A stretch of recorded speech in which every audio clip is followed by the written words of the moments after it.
Okay, great.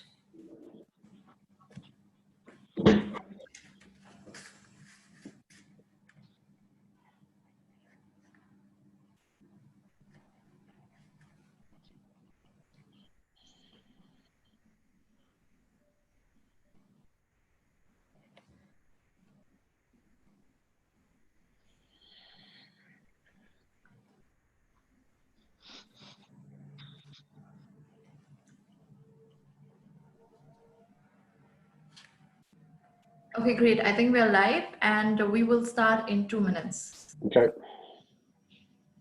We will just wait for a few attendees to join in.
Okay, I think we should start, Mr. Vijay.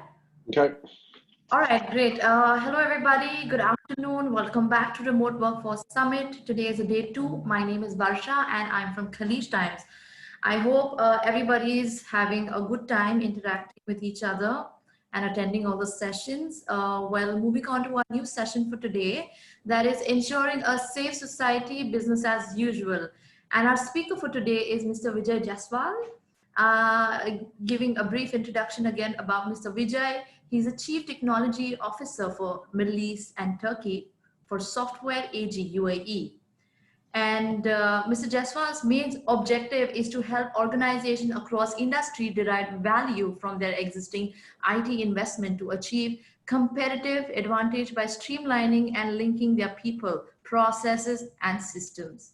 During his 13 years with Software AG, Mr. Jaswal has worked closely with organizations across industries in Europe, Middle East region on aligning their business and technology strategies to generate predictable value returns. So thank you, Mr. Jaswal. It's great to have you on board today, taking out time and coming and speaking to us on such a relevant topic. So you can, before we begin with your session, I would request all the attendees, anybody having question, y'all can start putting the question in the Q&A tab. By end of the session, Mr. Jaswal will answer all of them. So I request y'all to, during the session is on, y'all can please start sharing your questions right from the beginning. Yes, yes, Mr. Jaswal, you may please start. Thank you. Thank you, Varsha. Good afternoon, everyone, and welcome to my presentation. So today I'll be discussing the topic of safe society with you all, specifically during these times which we at Software AG call business as unusual, right? And I'm going to share with you how Software AG technologies can help economies globally get back on their feet. And by this, I mean, this will involve getting people back to work safely, getting kids back to school safely, commuters back in buses, planes, in order to kickstart the economy. But specifically, I want to talk to you about the role technology has in this. So Software AG, we began our technology journey in 1969, the same year that technology landed a man on the moon. And in those 50 years, technology has changed considerably, right? It's grown, it's scaled, It's embedded itself everywhere in our daily lives. It's more tangible, more vital, and more impactful, and more touchable than it has ever been, right? I'm sure you agree, especially now in these current times where we are extensively utilizing technology to keep our businesses and livelihoods alive by working from home, and also now by getting back to work. I often say to my colleagues, can you imagine how devastating this COVID-19 pandemic would have been if it had happened pre-internet? You know, that truly would have been devastating for the economy. So for the last 50 years, Software AG, we've become masters at converting data into value. So if that's one thing we do, we convert data into value. And we've helped numerous organizations to leverage their data. And that data could be the data in their organizations. It could be data outside of their organizations, such as Twitter feeds. It could be data originating from devices, okay? So we've helped businesses so that they can instantly visualize the data and then decide and act upon those insights. Later in this presentation, I want to share with you a practical usage of this scenario in how we can help health authorities get a snapshot of how many hospital beds are available at a given time. You know, and this is key, right? Especially in the current climate. So very quickly, I just want to overview what Software AG do. So there's three main capabilities that we have. And by the way, all of these capabilities are all available on premise, edge, cloud, or hybrid. Okay, so we firmly believe in being open around this. So for the first one, let me explain the first one to you, the business transformation. So we have products like Aris, Alphabet. We help organizations to create a digital transformation blueprint, which will include its processes, KPIs, risks, enterprise architecture, IT landscape. Once we know what an organizational blueprint looks like, so the as is of an organization, we can start to look at what improvements can be made. So what process improvement can be made and things like this. Okay, so there's many UAE and federal authorities that use this capability. So Dubai Health Authority, Ministry of Interior, Road Traffic Authority, Dubai Municipality, a number of banks in the region as well. Banks like Bergen Bank, Central Bank of Kuwait, are big users of this capability.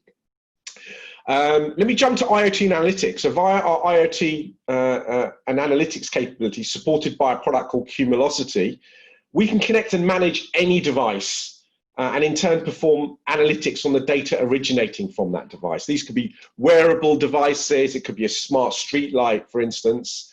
And we also have an artificial intelligence and machine learning capability to provide context around that data. So most of the safe society solutions that I'm going to be speaking to you today about are based upon this IoT and analytics capability. And many companies in the region use this. STC in Saudi Arabia, Turkcell in Turkey have adopted our IoT platform. And we've conducted a number of smart city pilots, the last of which that we did in Abu Dhabi. Now the blue circle, integration API management, absolutely key. You know, if you talk about all the latest technology trends, AI, analytics, if you talk about business decisions, speed, agility, profit, loss, disruption, the very existence of a business sits on top of a totally integrated enterprise. So integration is probably the most fundamental area to digital success today. So this is all about connecting all your various different back-end systems together. And again, a number of customers in the UAE, National Bank of Fujairah, National Bank of Kuwait. In fact, the federal government used this integration capability to connect a number of different federal entities together. But let's get to the topic. So COVID, I don't need to really tell you a lot about, I think we all know what's going on right at the moment. Millions of people affected globally, many more at risk. And normality is not going to return anytime soon, not until we at least get a vaccine, right? So currently the only effective prevention measures rely on quarantine, social distancing, and all these kinds of things. So Software AG, we've got a number of ready to deploy solutions with our partners that can help create a safer society and allow the whole social distancing and economic interactions to continue effectively. Okay, so I'm going to be talking to you about solutions around employee safety and also around business continuity. Okay, and you know, this is one pandemic we're in right now, but who knows how many we will see over the next few decades. So the solutions support a wide variety of use cases, all of which have been impacted heavily during the current crisis, especially those around transport. All three of our capability areas that I described earlier can be adopted to any of these locations. So most of which, I'm sure you'll agree, are key to restarting the economy. And by using technology, we can ensure workers, students, shoppers, and travelers can be safe. So 3 angles to our solution.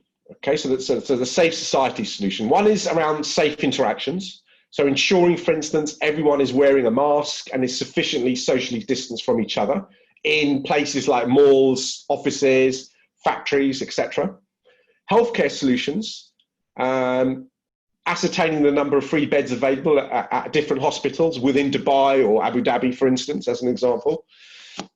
And our business as unusual solution that helps organizations plan for extraordinary events such as COVID-19.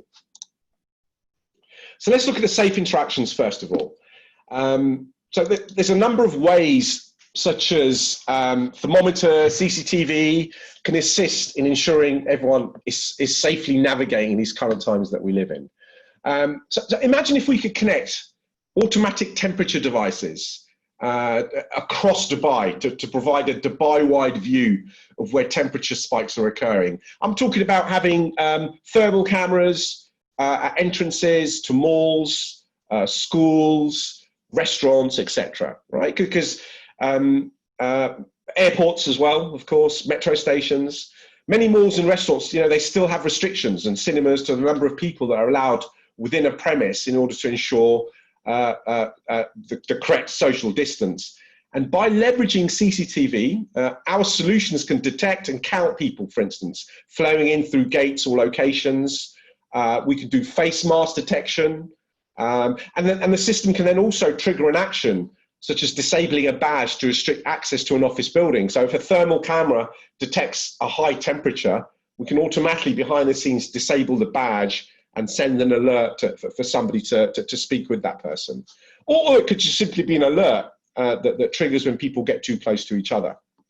Now, because the system will record everything, analysis can be carried out on different scenarios, right? And the analysis can be carried out anonymously if required, because the whole privacy protection is a very big thing globally, right? In terms of all these track and tracing apps that we have. And also to spot potential contagious behaviors, right? So it could be either behavior could be around a particular area or a particular activity, like going to the cinema, for instance. And the beauty of the solution is that we're not restricted to specific hardware. A lot of these use cases can be location devices, such as wearables or smartphones. Clearly, the CCTV-based use cases, such as the face mask detection, will require cameras, and the thermal cameras, etc. But let me give you a quick example here. So if you imagine a location, let's look at a kind of camera-based solution. So via thermal cameras, we can monitor temperature across multiple subjects, so multiple people, with a very good accuracy, actually. Within 0.05 degrees Celsius, we can monitor the temperature. And then alarms can be activated, like I mentioned earlier, when a temperature higher than is allowed, than a threshold is triggered. People detection, also very, very straightforward. If we have cameras at the entrances and exits of a mall or a building or a school, we can very easily count the number of people in a building. It makes me laugh, actually. A lot of the supermarkets have this, well, a lot of the retail outlets have a number on the door, but no one's really counting, right? No one's really counting. The security person at the door is kind of looking inside and guessing, really. So there's no real accuracy there. So this can provide that accuracy. And also the workplace. So not just offices, I'm talking about you know, oil and gas facilities, manufacturing facilities. So workers could be issued with a device such as a wristband, it could be a badge, a pendant, for the system to monitor where they are. And for instance, if they get too close to each other, either an audio alert could sound or a haptic, so a vibration could kind of warn the user that they're too close to someone else, okay? And also with persistent memory, historic analysis can be carried out as to who the wearer has interacted with. So we can go back a couple of weeks to plot back to see if that person has been in touch with anyone that is contagious. So depending on the type of device used, we can even monitor health information such as body temperature and things like this. So these are all options depending on the type of device that we use. Very easily, we can do this through smartphone. Okay, so everything I mentioned previously, we can also do by smartphone. The only issue with smartphone is there's a number of issues. There's battery. Your battery could be dead. But also, if it's a situation where you need to log into the smartphone, find the right app, and then access the app. So this could be cumbersome than just pressing a button on a wristwatch or a badge. Okay, but there's pros and cons to both methods. But again, like I mentioned before, we support all scenarios. And this is all in conjunction with our partners. So many of the devices that we have and a lot of the devices that I mentioned are provided by some of our industry partners that we've shown here. So in terms of a safe workplace, as you can see, that it's very flexible. So any device, any form of connectivity, it could be Bluetooth, it could be Wi-Fi, it could be over 4G or 5G or 3G. It's holistic, so you get a total control and security and audit trail around the ecosystem. And you can start small and gradually move up, so you can connect your enterprise together. So let's talk a little bit about the healthcare solutions now. So a couple of healthcare solutions that I mentioned earlier, these are all around two main areas. So remote patient monitoring in a similar way that I spoke about the worker patient monitoring, and also the hospital capacity monitoring. So just a quick summary, the remote patient monitoring will be able to, for instance, through a wearable device, track where the patient is. So, and also do things like geofence the patient. So if the patient has a virus or so, we can ensure that patient does not leave a certain surrounding. We'll get an alert, or the patient will get an alert. And it can provide real-time emergency requests to the relevant authorities. For instance, a 3-button press on a wearable could inform authorities that an emergency situation has arisen. It could be an elderly patient, for instance, that is being quarantined at home on their own. Okay, so it is targeted for both hospital and non-hospital environments. And the dashboard. This is the dashboard that highlights bed capacity. So let me go into a bit more detail on these. So the location, the wearable, again, it can either be a wearable device or a mobile app. Now, again, the issue with the mobile app is if, for instance, there is an elderly patient in an elderly care home or at home quarantined, and that person requires emergency assistance, it could be quite cumbersome to open a mobile, go to the right app, and request assistance, rather than just tapping 3 times on a wearable. Okay, so again, there's pros and cons. Clearly, the only issue with wearables is you have to provide the device, right? Everyone has smartphones, everyone has already got those smartphones. But again, we have different use cases for different scenarios. And the hospital capacity monitoring. Now, this is a really interesting one. This is actually live in Germany right now. So this gives a real-time visibility of the number of beds available and where they are. So if you go back 6-7 weeks during the height or the peak of the crisis, where there was a lack of bed space, this is really key. So if an emergency, if an ambulance turns up at a residence and they need to know which hospital has free beds, they can immediately determine this. So, and again, you know, by providing dashboards, what you can see there is a dashboard. This is the German example that we did with each hospital, each one with beds available green, the ones without red, and if you hover over the green, you can actually see how many beds are available. My last example, so this was the business as unusual example. So we're all living in crazy and challenging times right now. And the top priority for most organizations is to run their businesses with continuity, right? Even if it means going down unusual paths. An example of an unusual path is working from home, right? How many of us in December 2019 would have thought that, you know, we would be working from home right now? But so this is one of these unusual events. And how the solution works, there's 4 parts to the solution. So we can analyze the existing business situation, prioritize the risks, act, so define countermeasures that we can execute, adapt back, so design recovery strategy, communicate, update processes and controls. And then 4 is to make sure lessons learned are integrated back into the business to future-proof the business continuity management. This solution, by the way, is available free of charge for the next 4 months because of the COVID crisis. So that was me very quickly. Thank you very much. And I'm open to questions if there are any. Yeah, sure. There are a few questions. So the first question is by Mr. Lyle.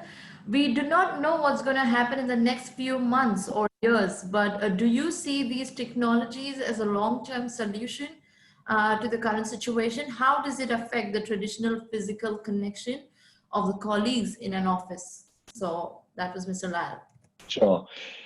Interesting question. I mean, who knows how long this is going to last for? I think what we need to be is ready, you know, and I think the last solution that I spoke to you about gives you that contingency planning if something unusual is about to happen. An unusual incident can be anything. It could be a terrorist act. It could be you know, like the virus or what have you. But I think, you know, whatever happens, technology's got a very, very large part to play. Okay, next question is by Mr. Rakesh, and he has 2 questions, which is what will be the accuracy of the data regarding the hospital bed availability? How often the hospital update? Is the company having the tie-up with the UAE hospitals? Okay, brilliant questions. So a number of ways to answer this. So it depends on the infrastructure. So what we did in Germany, it was not real time. The hospitals would manually update their free beds. So it would require somebody to manually update this. Okay. So in terms of how up to date it is, it's probably 1 hour up to date. Okay. Now in a life-threatening situation, this isn't good enough. But what we can do is we can put sensors in beds. So we can actually physically put sensors in beds that bubble up via IT to ascertain whether that bed is occupied or not. Then that can be real time. So to answer your question, depends on the infrastructure. We can have the system relaying real-time bed occupancy, or depending on how often the hospitals update, it will be about up to an hour. Okay. To answer your question about the UAE, so Dubai Health Authority, Abu Dhabi Health Authority are both customers of ours. They both use the ARIS toolset, by the way. So we're in discussions with them. The UAE is slightly different because there are many different private hospitals. It would require us to ensure we bring all the different hospitals, both private and state, together in order to conduct in a specific way. So there is a challenge here in the UAE.